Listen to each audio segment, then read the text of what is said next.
ও ভাই বন্ধুরা, এই ফুলগুলো চেনো তোমরা? এই ফুলের বড়া ভাজা খেতে প্রচণ্ড সুস্বাদু আর খাওয়াও খুব উপকারী।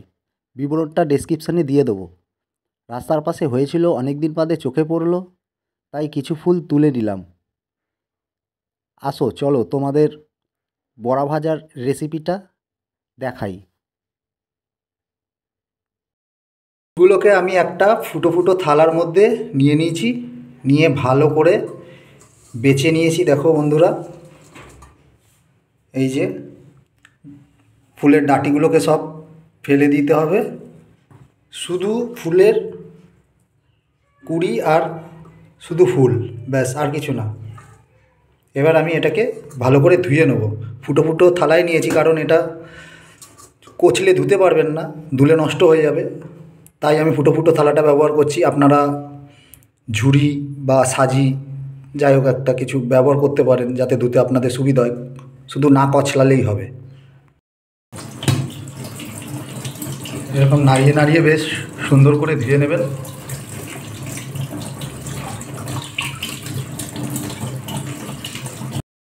এটা ভাজতে বিশেষ কিছু লাগে না। আমি নিয়ে নিয়েছি 4-5টার মতন কাঁচা লঙ্কা কুচিয়ে, গোলমরিচের গুঁড়ো অল্প করে, আর বেসন। চালের গুঁড়ো আপনারা ব্যবহার করতে পারেন, কিন্তু বেসন দিয়ে করলে স্বাদটা ভালো হয়। এবার আমি এটার মধ্যে দিয়ে দেবো, ফুলগুলোর মধ্যে।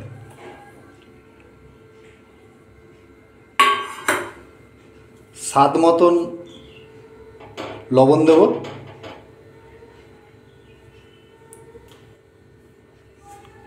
আর অল্প করে জল। এবার এটাকে একটু ভালো করে মেখে নেব।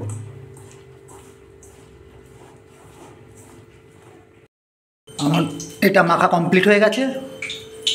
পাশে আমি কড়াই বসিয়ে দিয়েছি, তেলও গরম হয়ে গেছে। আমি একটা ছোট টুকরো দিয়ে আমি তেলটা গরম হয়েছে কিনা দেখলাম।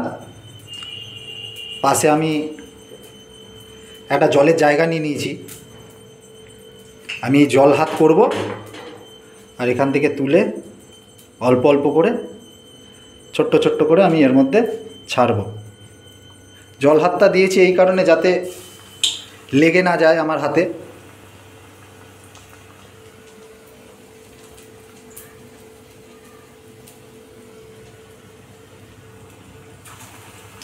এইভাবে একটা একটা করে ছাড়ব। গ্যাসের ফ্লেম মিডিয়াম রাখতে হবে। যখন ওপাশ ভাজা হয়ে যাবে, একটা একটা করে আমি পাল্টে দেবো। দেখো বন্ধুরা, কি সুন্দর ভাজা হয়ে গেছে। এটা লাল লাল করে ভাজা হয়ে গেলে আমি এগুলোকে নামিয়ে নেব একটা একটা করে। দেখো বন্ধুরা, ভাজা আমার কমপ্লিট। ভিডিওটা যদি ভালো লাগে লাইক কমেন্ট শেয়ার করো। যারা নতুন আমার চ্যানেলে দেখছো তারা সাবস্ক্রাইব করো প্লিজ। সাথে থেকো, পাশে থেকো। এই বড়াগুলো শুধু খেতেই সুস্বাদু নয়, খাওয়াও শরীরের পক্ষে খুব ভালো, খুব উপকারী।